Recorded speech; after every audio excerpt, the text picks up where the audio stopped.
BJ from Board Game Gumbo. I've got my guests in here, Jason and Darren from Durdle Games. We've been talking spicy hot games, but we got to get to the game of the night. And that's a game that's out on Kickstarter right now from Weird Giraffe Games. It's a game that Durdle Games pitched to Carla. She signed, and it's on Kickstarter. It's already funded. It's a 2-player game, but I didn't design it. I'm going to let these guys talk about logic and lore. But before you do that, I want to tell Steve, this artwork was done by Jason. This is absolutely gorgeous artwork. Nice job, Jason.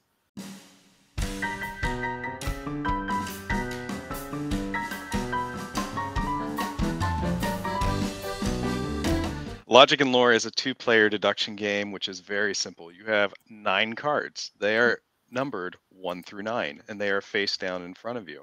You have to put the 9 cards in order with the 1 on one side and the 9 on the other side. But you'll never get to look at the faces of these cards. You'll have to use questions and create some logical links between the cards to get them in the correct order.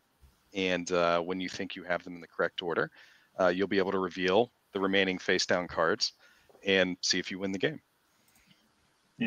Yeah, the primary loop of the game is that you take 2 of your face down cards and you just pick them up and you ask some questions to your opponent about them while they see them and while you don't, and then you put them back down, and then maybe you rearrange them, and every time you get one in the correct position, it flips over face up forever, and then you get closer and closer and closer. But one of the key aspects of the game is at any time at the start of your turn, you can just risk it all. And you can say, these are all right, and I'm going to flip over all of them. If they're all right, you win the game. If any of them are wrong, you lose.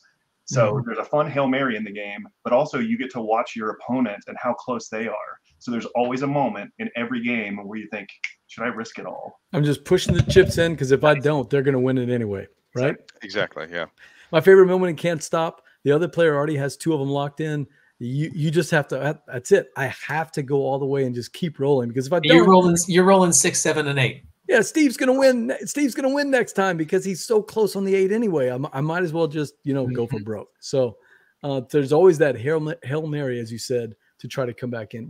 Where's the genesis of this? What is the genesis of this idea? Where did it come from? It came from Darren. Darren came to breakfast at Gen Con several years ago, and here's 1 through 7.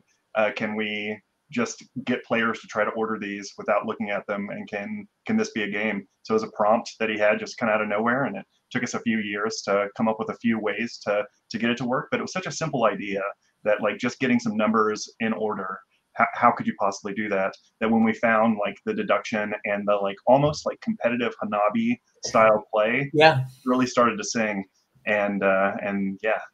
I was just thinking exactly that, competitive Hanabi with the mind in some way. You know.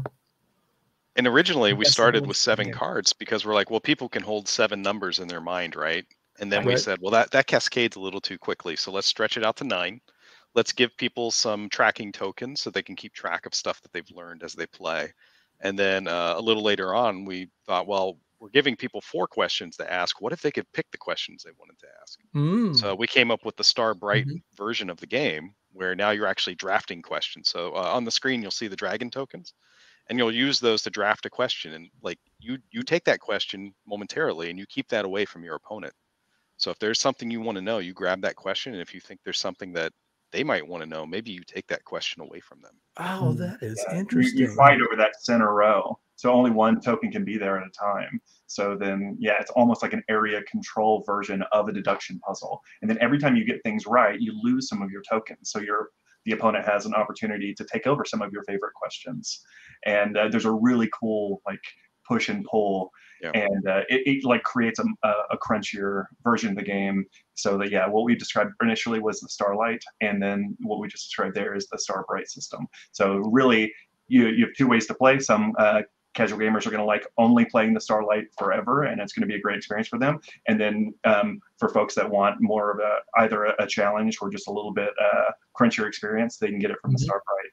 And we have a few different ways that it escalates. In addition to that, we also have black hole cards that players can have, almost like a handicap, where where one of your cards is a negative source of information. It just never returns yes, and you don't know which one got removed. So often when you have one player that's very good at deduction versus maybe someone that they often game with that's not as good at deduction, you give a black hole to the player who's more familiar, and then all of a sudden the game is very even. So there's a lot of opportunities to play with folks that have different skill levels. So I play a bunch with my children, and I start with one or two black holes, and the games are real close, and they're great. Well, you don't see that too often. Go ahead. No, it makes for a really great gaming experience, and that's one thing it's really hard to describe is the vibe of the game. It's deliberate and meditative. You'll be asking your questions, you'll be thinking about it. You are in competition with your opponent, but you're not adversarial with them because you're watching what they're doing. You know how close that they are getting. And when you answer your questions, you must be honest because you're a facilitator of their puzzle. You're not necessarily their adversary in the game. Reese wants to know, what is the earliest that either one of you have seen someone win at Logic and Lore? Well, that's an interesting question. Yeah, because you can win or lose on the first turn if you were to take the risk. If you're feeling saucy, yeah. I know that I've seen my 7-year-old at the time lose on the first turn. Like, Dad, I want to do something else now. Fair. It's not, in that case, it's not a Hail Mary. It's a pull an emergency exit switch. It is, yeah. As the game goes on, the first question you ask on every one of your turns is, are the cards aligned, the two you're holding up? Like, are these in the right spots? And the person points to the ones if they are. And if they are, you put them down face up. So if we track time that way, I have seen somebody win with 5 face down cards. Wow. Where they've said, I think I've got this. And they just ding, ding, ding, ding, ding, ding, right down the line, and they won it. And yeah, those are some great moments. I've also seen those moments happen when there's an audience. This is like a strange deduction game that's a 2-player game that is very crowd friendly, because as you watch, you get to see how close the other players are, and you get to walk around the table and see how close and how they're making silly mistakes sometimes when they haven't like deduced it just perfect. You're like, I would do that better. Yeah. And then that moment where they risk it and everyone's watching those reveals. Yeah, it's really I've played this with family. I saw my wife's uncle, who is 74, playing it, and his wife, who's also in her 70s, sitting behind him, and she was reasoning things out with him because she was seeing exactly what he was seeing. Sure. She doesn't see the face of the cards, and they're both kind of playing together. Of course, he's playing with the backseat driver, but they're all involved. Right. Tell me about the Dragon tokens. In this project, Carla's offering like an upgrade. Is that right? I don't know if it's an add-on, and it's not so much an upgrade as just like a horde of dragons. So you can, in addition to the dragons that come in the game as like one of the game components, she's also offering the horde of dragon meeples, where those dragon designs are now in a bunch of different colors, and there's 20 of each of them. And so she also has a product of like Way Too Many Cats, where there's just like a ton of cat meeples. This is the dragon equivalent. They're like, if you want 140 dragon meeples, this is where you should go. Oh my God. Okay. So many. There will be 14 in the box, and you can do the add-on to get all the different colors and stuff. So if you have a favorite color of dragon, this is how you'll get it. Oh, I know people are going to do that. So you can use it for all kind of games, like the Rumble Nation, Darren. You should be using Dragon Fight, yeah.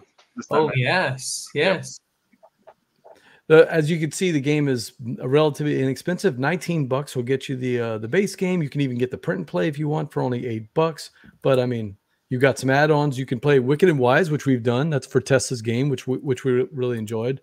The strangest game that I've ever had, where one person's the mouse, one person's the dragon, and you have completely different powers where you're playing partners. That's such a good game. You can get the playmats if you want, but there they are. I guess I misread this, Steve. I thought it was just an upgrade of like better dragon meeples for the game.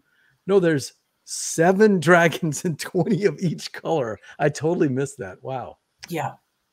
That is a lot of dragons. I got an opportunity to design meeples for the first time. So thank you, Carla. That was well, that's cool. Are y'all working with hide them around your friend's house and don't tell them. Oh. What were you saying? 7. So you got to design all 7 of the dragons? Yeah. And did the box cover artwork? Yes, and graphic design and playmat. Yeah, and the playmat. And so I get to do a lot of the visual lifting for this. So it was a really, really great opportunity. So really thank Carla for letting me do that stuff, because yeah, it's been a. BJ, can you make the video on the meeples, or the image of the meeples, take up closer to full screen so people can see those 7 different ones? I don't think I can. Oh no. Okay. Yeah. Because that's really interesting how you were thinking. What was your thought process in trying to design them so they really did pop and stand out differently? How about there that? You go. That's beautiful. Is that better? Okay. Yeah. I mean, tell us about them. Definitely. Well, we want a little bit of a different personality with each, but visually first you want like the silhouettes to be different. So you should also be able to like either squint or without the screen printer, however the image is, to like tell which ones. And then within them, just try to look for like some iconic dragon moments. Like this is one that would be breathing fire. This one was a little sleepy. This one's surprise. So almost like Seven Dwarfs style of coming up with just fun different versions. And I really hope that sometime like somebody makes some nicknames for them. And you can totally do sleepy, fiery, hoardy. Exactly. Yep. Exactly. That's why we call him the Name Father, Jason. So how many do you actually need for the game?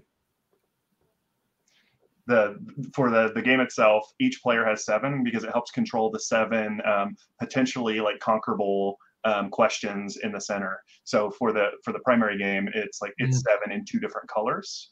So it's not a bunch of colors of the same design, but instead it's 2 different colors of each of the designs. So all of the same like arts and styles are in there, but the colors are different in the Horde of Dragons product. It is in the universe. So I see the mice from Wicked and Wise. What was the game originally? Was it about? And by the way, I love the touch, Jason, where you've got the Draco constellation up in the sky. That's nice touch, man. It's so great you caught that. Yeah. Well, I didn't. The only reason I caught it is because someone posted it on Twitter today. So that was, I guess that was you, Jason, posting the original artwork. Yeah, that's fantastic, man. I just didn't pick that up. How did that? Did it mesh well as trying to go into that universe? Is that something that you guys were excited about? It was, yeah. Originally, the game was called Constellé, which is a French word which means starry or sprinkled about. It's a lesser used French word. I had it verified by one French speaker. Okay. I don't know it. And the game was always based around moon phases. So I don't know if we have a picture of the card art here on the display, but you'll notice on the cards in the center of the card, they all have a moon phase. And what you do is you go from new moon, you wax to full, and then wane back down to new, which then gives us 9 cards. How does that work? See if you can find a picture of all the cards face up. Like, oh no, this is face down, huh? Okay, let's see. So generally, the initial theme was celestial and like the arrangement of stars, and I see them now. Okay, and that the stars were jumbled, and you kind of have this like esoteric, like abstract task of can you align the heavenly bodies. So when Constellé was our primary theme, that's where we're going. And then when Carla had the idea that actually this is pretty close to the feeling of like mice and kind of stellar dragons, like that fits in a nice way. Like with most abstract games, you don't need a ton of theme, so just a little bit of like sprinkle of fun. Little theme powder. Exactly, and in this world, the players are kind of the mice or using it, and the dragons are going out to like get the different questions that are in the center. So there's definitely a framing device there for them, but we think that like visually it came together pretty well. I'm impressed. This looks a lot of fun. I've actually got a copy of the game right here. Logic and Lore came in the mail today from Carla. Thank you, Carla, for sending it out. So going to try to get that played this week. Small box, not going to take up a lot in your collection. You don't need a whole calyx for this thing. It fits in your hand. So I can't wait to get that played. That is out on Kickstarter right now. Steve's been posting the link. The link again. Yep, been posting the link. Make sure everybody checks out. It's already funded, so you know it's going to come through. This is like Carla's 14th or 15th project. She's delivered them all right about on time. That's one of the things that I love about Weird Giraffe. There's those bigger versions of the cards, right? Yeah, all the cards are tarot-sized. Tarot-sized cards, so they're pretty significant when you place them up. That's actually just a functional choice too, where you don't want to accidentally flip over a card and have it land the wrong way. So larger cards just made for less mistakes. Well, I did not realize because I didn't get that far in the package. It literally came in this afternoon.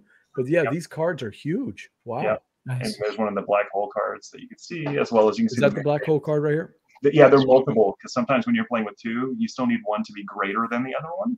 So sometimes you can have like a greater and like a super massive black hole. And so it's Jason, I'm getting the feeling that you had a lot of fun designing these cards. Yeah, I mean, it was a labor of love, and you know, Darren and Carla and like Very pretty.